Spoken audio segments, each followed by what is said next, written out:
groet u graag in Jesus se wonderlike, ook vir die naam. Baie dankbaar vir die wat saam met ons inskakel ook op die sosiale platforms. My gebed is dat die Here ieder en elkeen vandag sal seën, bo kan ons almal se verwagtinge. Spesiale woord van dank aan Riet wat verlede week ingeslaan het. Dis vir my 'n voorreg om vandag saam met u te kan wees. En ja, dit is vir my altyd goed om te kan sien wanneer ander instaan, die terugvoer met ons kry en ja, ook van my kant af, al is dit 'n week laat. Ek vertrou dat u as moeders geseënde en 'n wonderlike Moedersdag geniet het verlede week en ek weet dat die diens ook baie geseën was en die terugvoer was besonder positief en ons eer die Here daarvoor. As u die Bybel saamgebring het, wil ek u nooi om dit oop te maak in die boek van Handelinge, die eerste hoofstuk, en ons gaan lees vanaf vers 1 tot en met vers 14. Handelinge, die eerste hoofstuk, en ons gaan lees vanaf vers 1 tot en met vers 14. Acts chapter 1, and we'll be reading today from verse 1 to 14. Acts chapter 1, from verse 1 to 14. Die eerste verhaal, Theophilus, het ek opgestel oor alles wat Jesus begin doen en leer het, tot op die dag wat hy opgeneem is, nadat hy aan die apostels wat hy uitverkies het, deur die Heilige Gees bevele gegee het, aan wie hy ook na sy lyde hom lewend vertoon het deur baie kentekens, terwyl hy gedurende 40 dae aan hulle verskyn het oor die dinge van die koninkryk. Kom ons lees weer vers 3, en aan wie hy ook na sy lyde hom lewend vertoon het deur baie kentekens, terwyl hy gedurende 40 dae aan hulle verskyn het en oor die dinge van die koninkryk van God gespreek het. En toe hy nog met hulle saam was, het hy hulle bevel gegee om nie van Jerusalem weg te gaan nie, maar om te wag op die belofte van die Vader, wat julle het hy gesê van my gehoor het. Want Johannes het wel met water gedoop, maar julle sal met die Heilige Gees gedoop word, nie lank na hierdie dae nie. Die wat by mekaar gekom het, vra toe en sê, Here, gaan u in hierdie tyd die koninkryk van Israel weer oprig?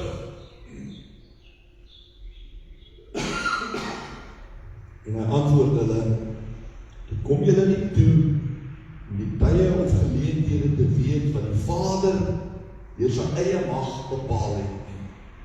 Maar julle sal krag ontvang wanneer die Heilige Gees oor julle kom, en julle sal my getuies wees in Jerusalem, sowel as in die hele Judea en Samaria, en tot aan die uiterstes van die aarde. En nadat hy dit gesê het, is hy opgeneem terwyl hulle dit sien, en 'n wolk het hom voor hulle oë weggeneem. En toe hulle nog stip na die hemel kyk terwyl hy weggaan, staan daar 2 manne in wit klere by hulle en sê, Galileëse manne, waarom staan julle en kyk na die hemel? Hierdie Jesus wat van julle opgeneem is in die hemel, sal net so kom, soos julle hom na die hemel sien wegvaar het. Daarom draai hulle om na Jerusalem, van die berg af wat genoem word Olyfberg, wat naby Jerusalem is, 'n Sabbatsreis ver. En toe hulle daar kom, gaan hulle na die hoofvertrek waar hulle gewoond was om te vertoef, naamlik Petrus en Jakobus en Johannes en Andreas, Filippus en Thomas, Bartholomeus en Matteus, Jakobus die seun van Alfeus en Simon die eileraar en Judas die seun van Jakobus. Hulle almal het eendragtig, volhard in gebed en smeking, saam met 'n aantal vroue en Maria, die moeder van Jesus, en met sy broers, tot sover. Kom ons maak dit ons oor toe. Here, baie dankie vir die woord. Will you come and bless your word in our hearts, Lord? But more so, will you come and open our ears and our hearts to hear and understand what you say. Here, help ons om te kan verstaan wat U wil hê. En Here, om dan dit te doen. Ons kom om te luister, Here. Ons kom om te hoor. En die gebed van my hart vanmôre is, spreek tot ons. Ek wil opnuut vra, berg my agter die kruis, sodat ons U sal sien, U sal hoor, en U sal toelaat om hier in ons te beweeg. Dis ons gebed, in Jesus se wonderlike naam. Amen. Ons teksvers is vandag opgeteken in die 14de vers van ons geleesde gedeelte. Handelinge 1:14 is die teksvers. Acts 1:14, the text for meditation that says, hulle almal het eendragtig volhard in gebed en smeking, saam met 'n aantal vroue en Maria, die moeder van Jesus, en met sy broers. All these with one mind and one purpose, who are continually devoting themselves to prayer, waiting together along with the women and Mary, the mother of Jesus, and with his brothers. Ek wil vandag omtitel gewoonte of strewe. Waarmee leef jy? Gewoonte of strewe. Waarmee leef jy? Habit or striving? What do you live by? Some churches and people celebrated Ascension Day this past Thursday. But in most instances, these days only become moments of remembrance without power or impact.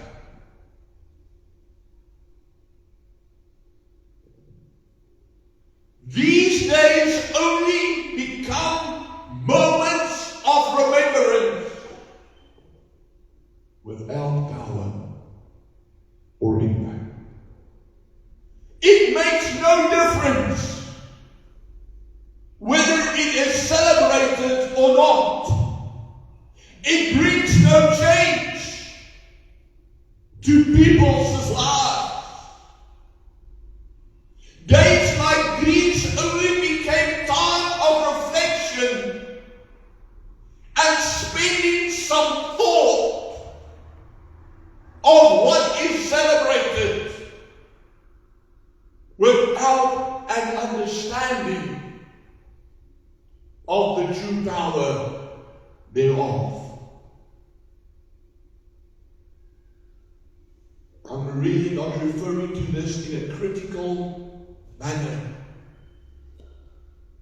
but I'm sharing with you my experiences. Ander het donderdag hanteer as net nog 'n dag waarin ons aangegaan het met ons gewone lewensloop. Na donderdag, na hemelvaart, draai ons aandag na Pinkster. Hier en daar hoor ons gaan hou.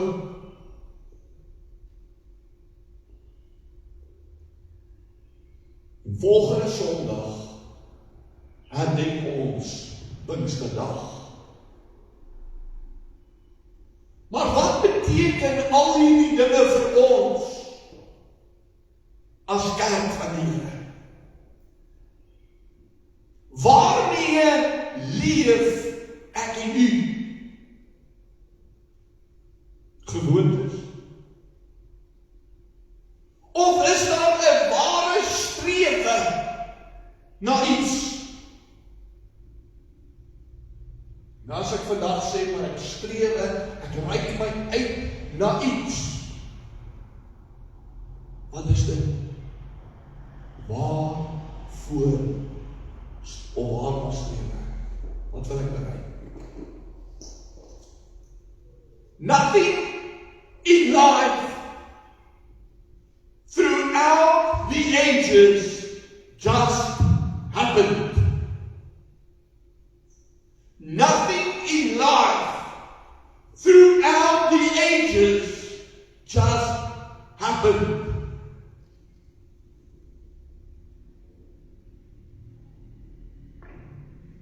It is only when one understands that conviction alters one's course.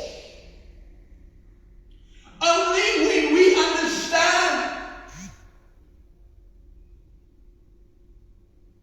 does conviction alter our course.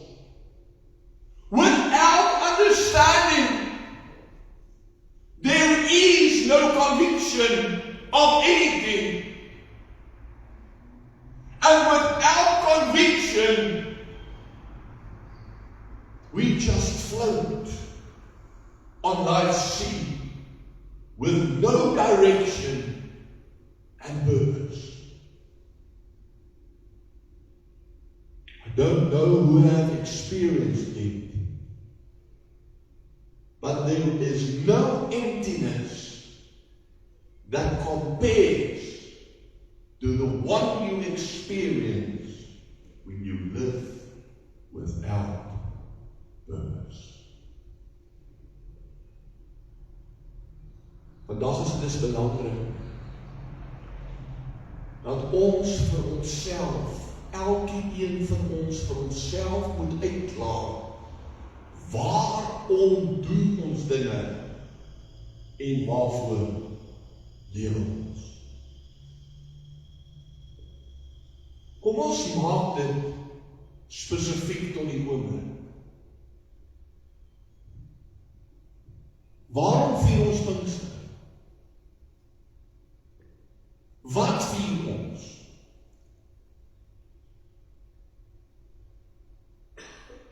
Ons is vinnig om te antwoord en te sê, maar ons vier die uitstorting van die Heilige Gees. Kan ek jou vra vanmôre, kind van die Here, het ek en u al die Heilige Gees deelagtig geword?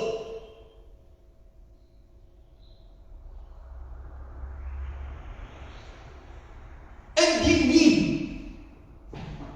en indien dit nie iets is wat nodig is vir die tyd en die eeu waarin ons leef nie, waarom vier ons dit dan? Wat is die nut en die doel van die viering? Hoekom tyd afstaan om te reflecteer en na te dink? As dit vir ons geen waarde het nie. En as dit nie iets is waarin ons moet deelneem. Why do we celebrate something that has no value to us? Have we ever considered?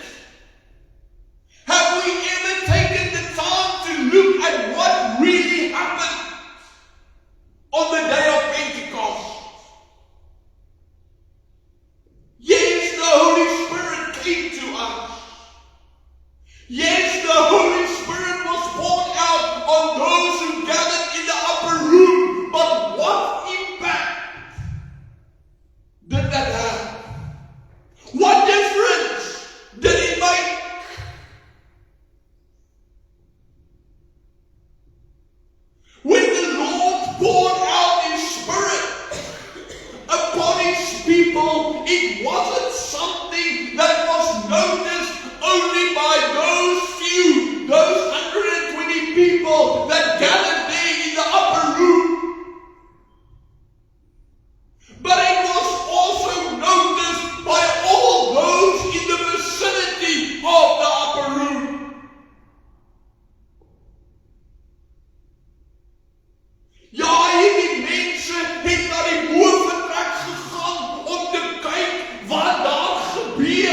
En dan sê die skrif vir ons, dat op daardie dag, daardie enkele dag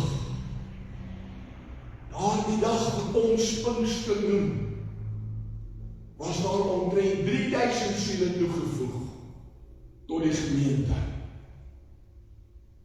tot die kerk van die Here.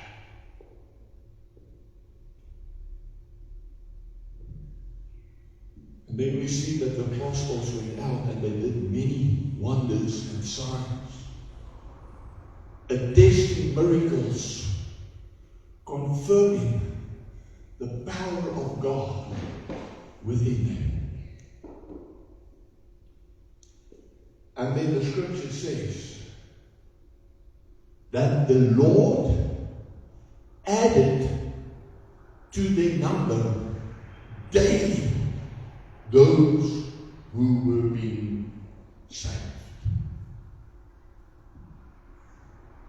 So what happened on Pentecost? It was not just the outpouring of the Spirit of the Lord. It was a restoration that took place in humankind's lives and hearts to turn back to God. It was a conviction that without you, I am lost. And I need to understand what I ought to do to come to you. Peter answered it very simple and straightforward. And he said, repent. Be baptized in the name of Jesus for the forgiveness of your sins, and you shall receive the gift of the Holy Spirit.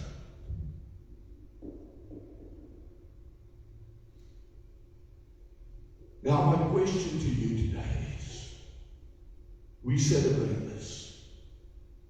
For many years we have done so.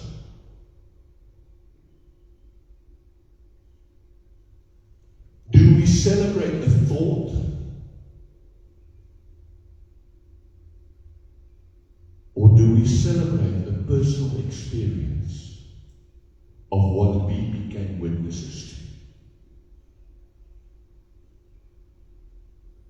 If we do not celebrate a personal experience of what we became witnesses of, then why do we celebrate it? Especially when it makes no difference to our lives. Why do we celebrate something that after doing so, we cannot say that there was a shift in our hearts, a move in our lives, but we are the same person that we were before the celebration versus the one after the celebration? Die apostel Paulus kom na die Korintiërs toe. Toe hy die kerk in Korinthe ontmoet het en hy deel met hulle en hy skryf in 1 Korintiërs 2 vers 1 tot 5 sê vir hulle, en toe ek by julle gekom het, broeders, het ek nie aan julle die getuienis van God kom verkondig met voortreffelikheid van woorde of van wysheid nie. Hy sê, want ek het my voorgeneem om niks anders onder julle te weet as Jesus Christus en hom as gekruisigde nie. Ek was ook by julle in swakheid en in vrees en in veel bewering. En my rede en my prediking was nie in oorredende woorde van menslike wysheid nie, maar in die betoning van gees en krag. Sodat julle geloof nie in wysheid van mense sou bestaan nie, maar in die krag van God. Aan Timoteus sê Paulus in 2 Timoteus 3, sê hy vir hom, let op na mense se lewe en wees versigtig vir hulle wat net die gedagte van godsaligheid het, maar die krag daarvan verloor het.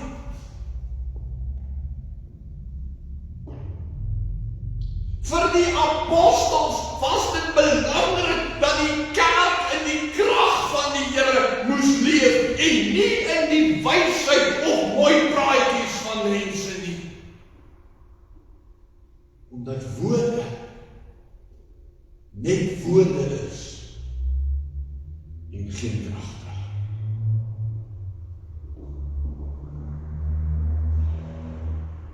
So can I'm asking us today, what do we live by?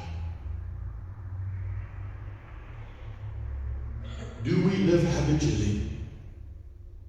Or do we actually strive for something?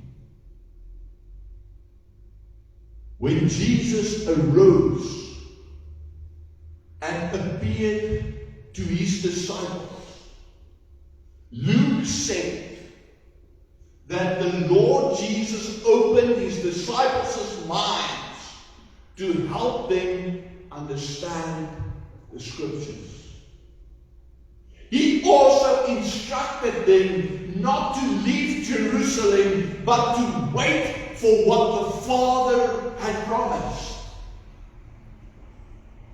Now, to wait for something does not entail to sit around while doing nothing.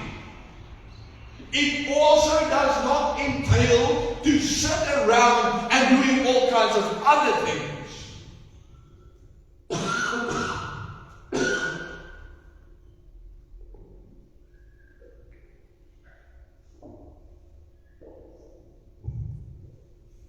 Om te wag.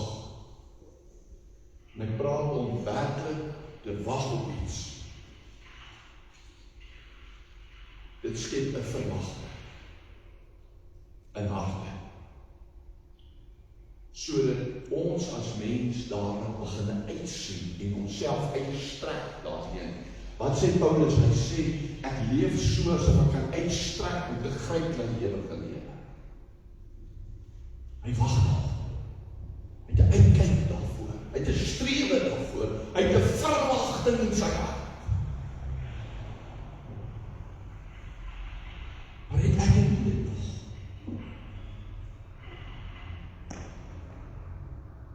Ons redeneer rondom die gebeure van Pinkster, maar ons weet nie eintlik wat om te verwag.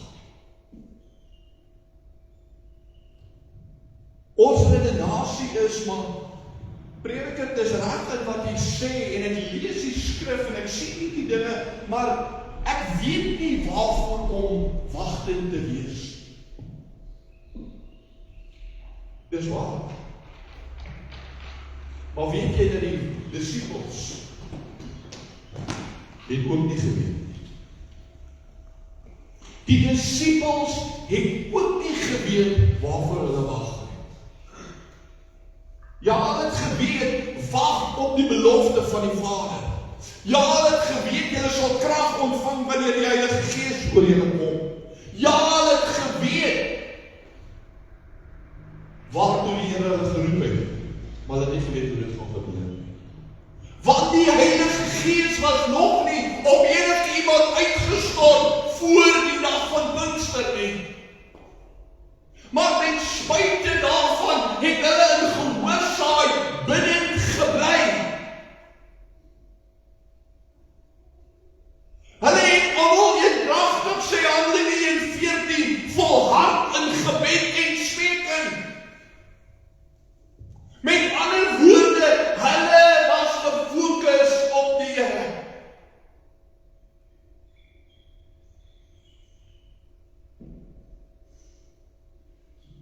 But I have to go to work. I have to attend to so many other things in my life. I cannot put my life on hold. I cannot take time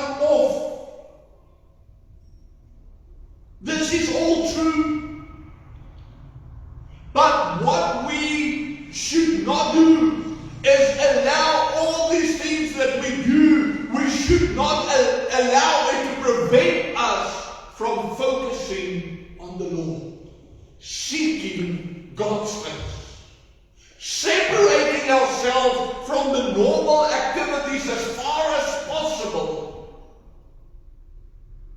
and set time off and put time out to seek God, to wait upon Him, and mostly to search our lives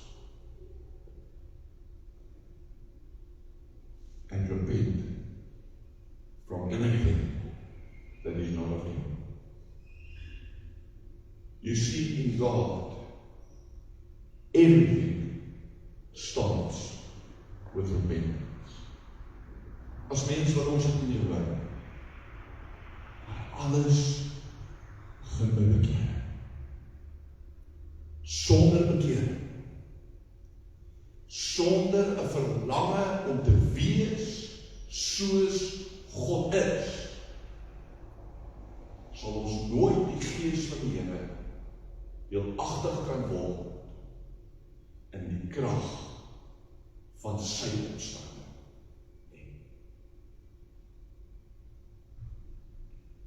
Ons liggame is tempels van die Heilige Gees. Maar dit beteken nie dat ons kan leef soos ons wil. Ons moet 'n lewe lei waarin ons die Here uitbeeld in woord en in daad. Ons raak weg tussen die menigte in plaas van ons uitstaan.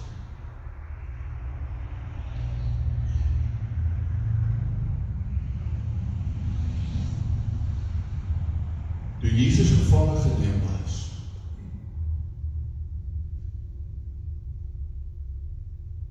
en hy voor die keiser en almal verskyn, was die disippels daar in die omgewing.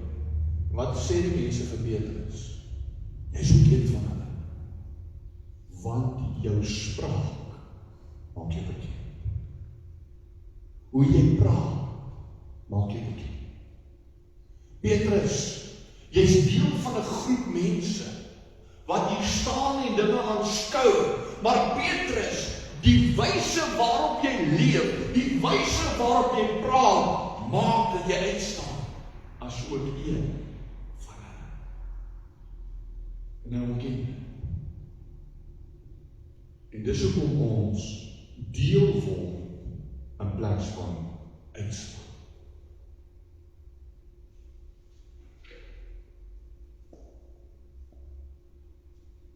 So the time has come for us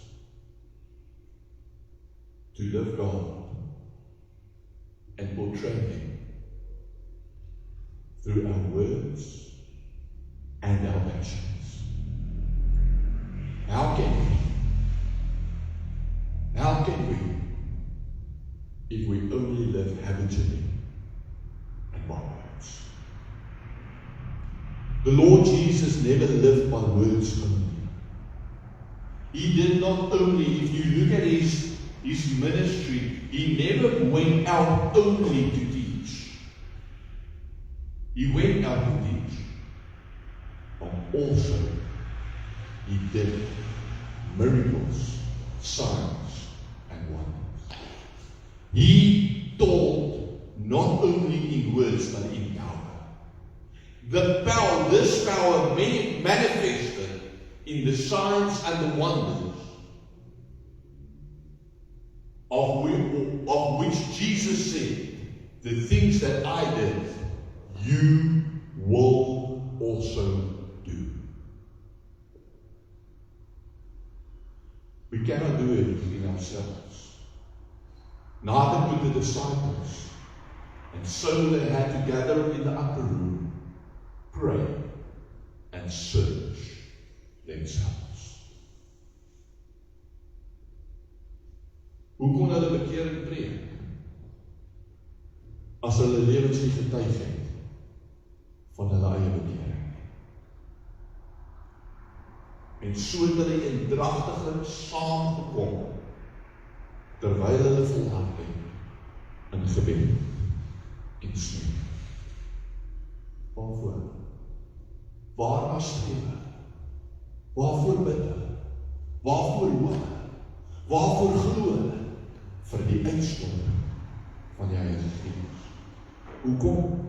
Want Johannes het geleer en gesê, ek doop julle wel met water, maar hy wat na my kom, wie se skoenrieme ek nie waardig is om los te maak nie, hy sal julle doop met die Heilige Gees en met vuur.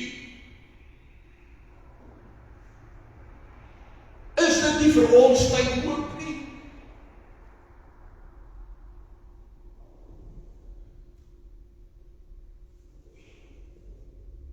Is dit nie nodig vir ons om op te hou, om geleenthede te vier, wat geen waarde het nie?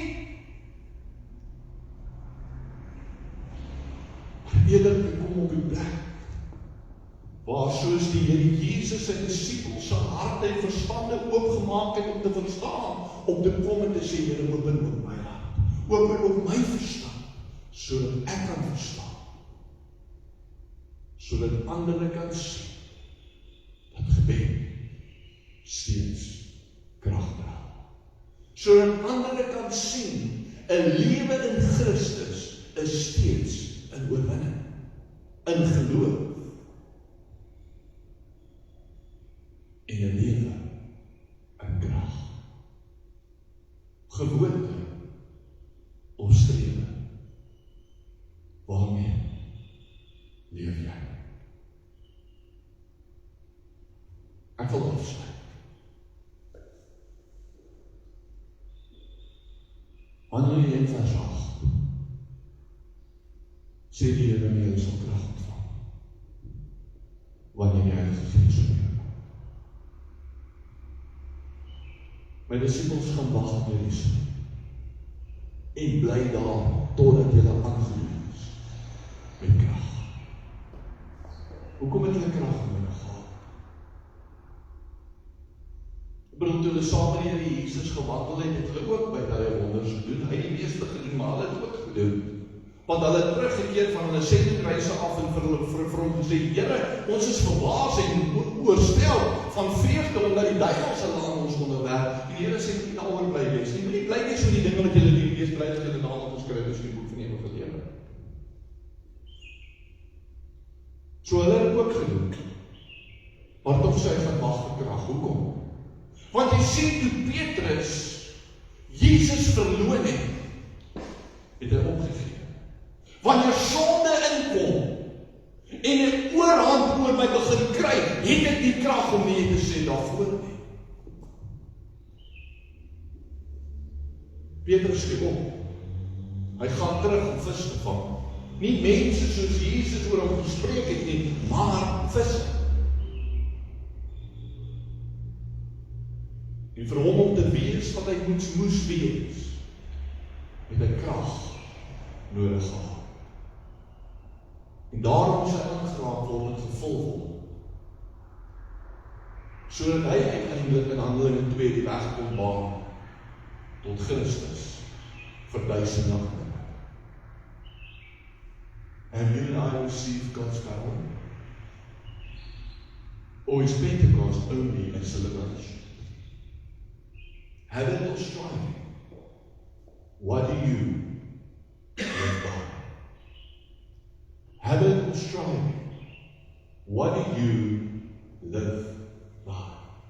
Are you striving to be like our God and to do as He do? Or do we only follow men and our habits? What do you live for? Let's pray together. Here.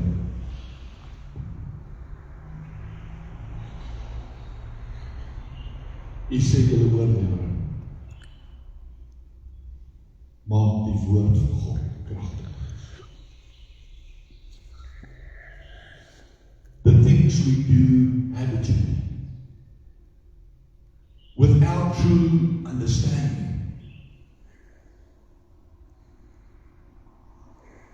prevents us from experiencing the fullness of God. And so I pray today, Lord, that you will come and open the eyes of our hearts, Lord. Lord, that you will come and help us to search ourselves. And that you will show us what it is that we need to repent of. And Lord, that we shall lay down all that is not of you. Ja, Here, dat ons onsself sal prysgee. Paulus sê dit wat hy geag het om wins te wees, het hy met Christus wil skade geag en dit afgelê, sodat hy Jesus kon verkry. Help us to truly live with purpose, to strive for something of value, you and your kingdom. And may that be our lives, what we live for. Mag ons leef vir U in alle opsigte. Sal U die woord in ons harte kom skryf, Here. Sal U ons daaraan herinner en ons help om te doen wat U wil hê ons moet doen. Vandag ons ook in die liefde, blydskap en vrede. En hou ons veilig en vasbring. En bring ons op die tyd weer saam. Dit bid ons in Jesus.